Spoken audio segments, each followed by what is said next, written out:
Hey guys, it's Barrett with the Gimpy Camper. So we're here today at Magnolia Beach, the dispersed camping here at Magnolia Beach on the southeastern coast of Texas.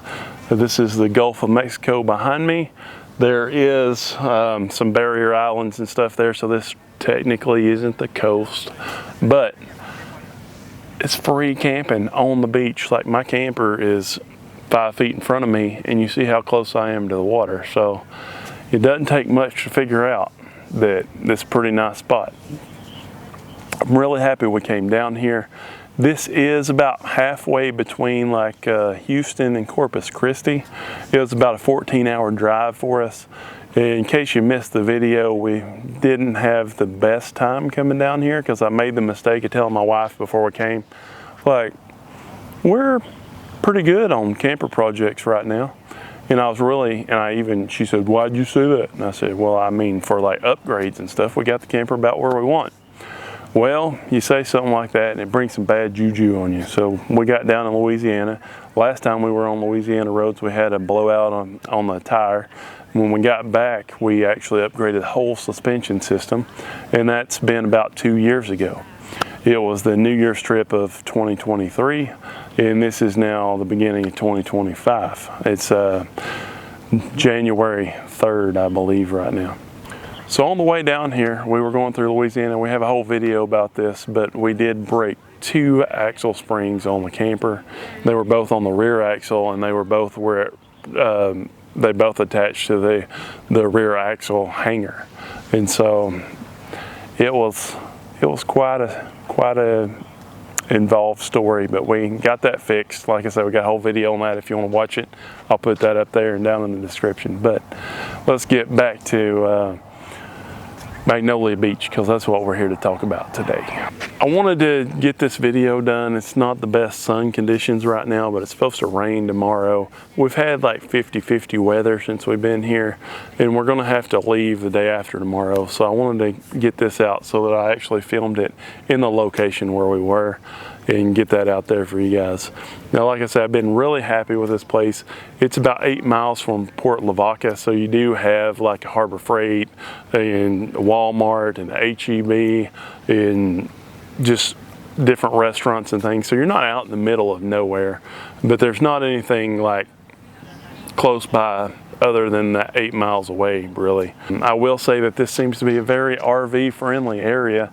Even all the parcels of land that are like privately owned around here, I would say 70% of them just have an RV sitting there. And I will say that most of the places, like, it doesn't look like junky RVs just sitting around. It looks like people use them for, like their vacation homes and stuff like that. And everything seems to be overall taken care of in a great way. All right, so there's not a lot of rules here at Magnolia Beach. They do have a 14-day limit stay. Now, I do see some people saying that, you can kind of get around that by moving around different areas and stuff like that. But the sign says it's a 14-day stay. I wish we were gonna have 14 days to be here. Been here about a week, and we gotta leave in 2 days. So we had a little bit more than a week, but we hadn't had great weather. The weather was really nice when we came. The first couple of days it was warmer than I thought it was going to be. The sun was out. This is the first time I've seen the sun in like 4 days because it's been like rainy. This is more misty, not really rainy. Real windy, winds 10 to 20 miles an hour. And just, not pretty coastal weather that we kind of hoped for. But we got a little bit of break in the weather today. It's supposed to be a little rainy tomorrow.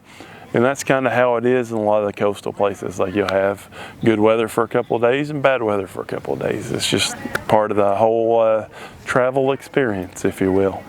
Now, the next major rule of the park here is that you're supposed to park perpendicular to the beach. And, everybody wants to park sideways and have the front door at the water.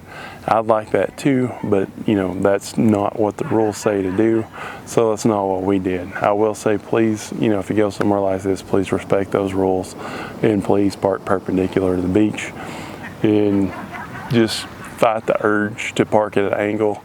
It can be said, I know the reason for that is so more people can enjoy it. It can be argued that if everybody parked at a 45-degree angle, then you're not losing any space. But again, I didn't make the rules. That's what it says on the sign. So that's kind of what I would try to stick with. I'll also say that the beach here, you know, you can park on the beach. You can park right next to the water as close as you're comfortable with. They say that the tides aren't as big of a deal here because you have the barrier islands over there. I did read one person where they had a bad review about this place just because there is like a factory over there across the water on that side. And you know, it's lit up at night. I give you back what you paid for to stay here. I mean, all in all, I think it's a great place. Most places you can't just pull up on the beach and park. And with that, I was kind of worried about getting stuck. I did read that it's a lot of like hard packed sand here with shells in it, but I never would have thought that it would have been this firm. And so, like, I even had an issue with my four-wheel drive before we came. I had that in the shop to get it fixed so that when we got down here, I'd have four-wheel drive just in case. Didn't need it here on this main beach at all, and didn't have any issues back in the camper in.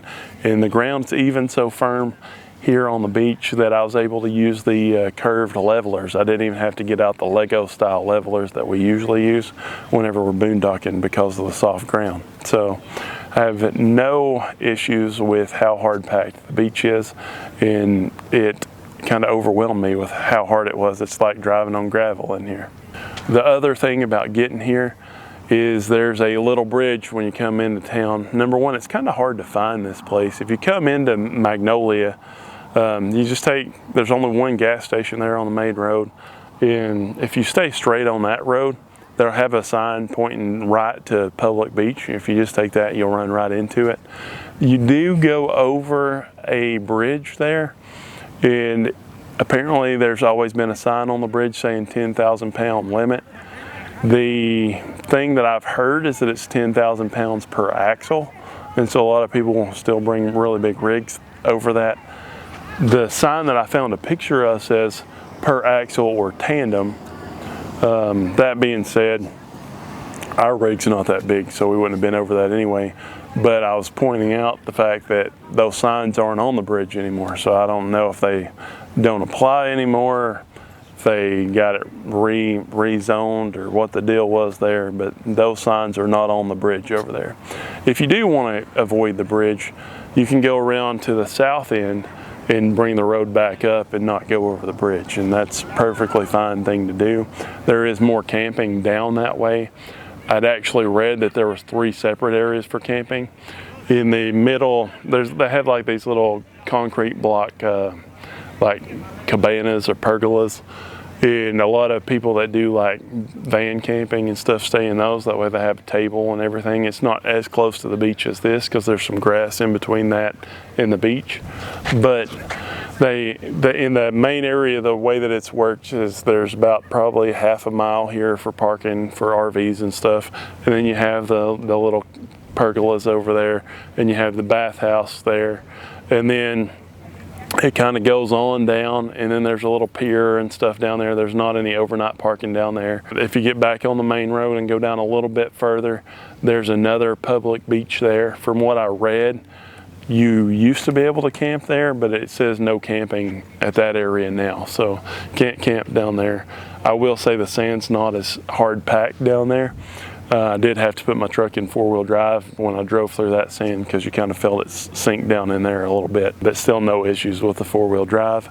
And then if you keep going another mile or so, you get to more of those pergolas down on the end, and you can camp down there apparently. But all that being said, whenever I first came the first night, I just put Magnolia Park in, which took me down to that end, and I thought it was more of an RV park. It was dark, so I couldn't tell what was going on, but I pulled up Campendium and I saw that the main marker was down here, so I just started heading down the road and kind of drove toward where it said it was here. It had no issues finding it at all. There's a couple of large signs by the main entrances, and it's real easy to find. Of course, you'll see all the campers sitting on the beach out here as well. So let's talk internet speeds. So my wife was saying that she didn't have very good speed on her phone, on her Verizon phone, because we keep one on both services. And I did a speed test on it a while ago, and it was 219 down. 219 down, as well as 14 up. That was a little crazy to me that she said it was going so slow. Now that beats the heck out of my AT&T, my FirstNet, which on my phone, it was actually 48.9 down and 17 up. And then the Insti-Connect with our cellular router on top of the camper, it was 48.6 and 50 down. So it didn't make a huge difference here. Overall, we've had good speeds in order to, you know, stream videos and whatever we want to do here. So that's worked out pretty well, especially considering that it gets dark at like 5:30 in the afternoon, and the fact that the weather's not been the greatest the last few days. Now obviously there's not any better or worse spots on the beach out here because it's free beach camping. I mean, it is what it is. And you know, you're going to expect to have some neighbors semi close by because there's only so much real estate out here. And for the most part, I'd say half the week we were out here and we had probably, you know, 100 foot on both sides of our camper. Occasionally we'll get a neighbor on one side or the other. But all in all, I've been actually surprised with kind of how much space we've had to ourselves here. The only negative thing that I can say about the place is, and it's not really the place itself, but just the surrounding area. There's not really any RV dump stations or places you can get water or anything like that. I have seen some people carrying some water jugs from the bathhouse, but there's not like a faucet up there, I don't think. As far as the water and like dump stations, some of the local campgrounds let you use it, but from what I understand, they charge you a full night stay. And then some of them even said like $10 on top of a full night stay, so it ends up being like $35 just to use the dump station, which obviously is their way of like trying to get you to not come over there and have to deal with you, I guess, because I don't know very many people that's going to do that. What we did is, what I saw on Compendium is people a lot of times recommend the Victoria County RV Park, and we went down there.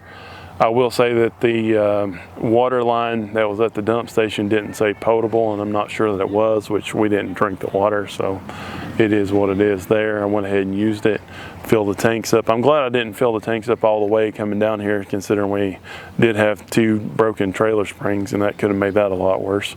I did fill the water up. I didn't dump then, but it does have like a sign says it's $2 to dump, but there's nobody there. And there wasn't a box or anything to put money in. I was going to pay the $2, but I didn't see anywhere where you could actually pay the $2. So that's just something to keep in mind if you go over that way. We probably are going to go over that way and dump on the way home, or just pull in and use the $10 dump at Love's or something like that on the way home. I'm not sure. But all in all, I've really enjoyed our time here, and I've really like the fact that we're just like right on the beach. You can hear the water in the middle of the night while you're trying to sleep, and it's just so calm and relaxing. And the people around that we've met's all been nice for the most part, and we've, you know, had a few conversations with our neighbors and whatnot. And I'll say there's a lot of seashells here. My wife's been kind of obsessed with going up and down the beach and getting seashells. I'm not allowed to show you pictures of her doing that though. Like right down here, you have this little drop off that's like 10 foot from the water, which is, you know, where the tide comes up to a lot of times. And right in that area, there's more shells than I've seen on about any beach we've been at. So it's really nice to like walk and just kind of relax. And you know, a lot of people go down here and fish off the coast, and there is the area up there by the bridge a lot of people fish at and stuff too. I just took my truck over there to take some pictures of it so I can have some pictures with water around it, because I'm a geek like that. But all in all, like I say, we've enjoyed our time. I won't take up any more of your time, but we'll show you around a little bit here with the videos and stuff that we took while we were here. And hopefully you get the chance to come enjoy yourself around here too. I will say that I had a couple of people tell me that Port A, I think it's called Port Aransas, is a couple hours from here. And apparently a lot of people like it a little bit better, but it only has a 3-day maximum stay. You got to buy a permit for, it's like cheap, it's like $10 or $15 if I remember right.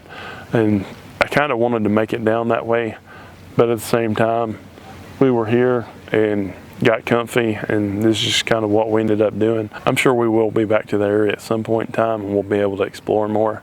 But I really needed a vacation right now where I'm just kind of sitting and chilling after all the work and stuff that I've been putting in on the trucks lately and flying back and forth to work. And I just needed some downtime, and this has been really good just to have a little bit of downtime. So thanks guys for joining us. Thanks for being part of the family, and we'll see you next week. Do not forget to hit that subscribe button.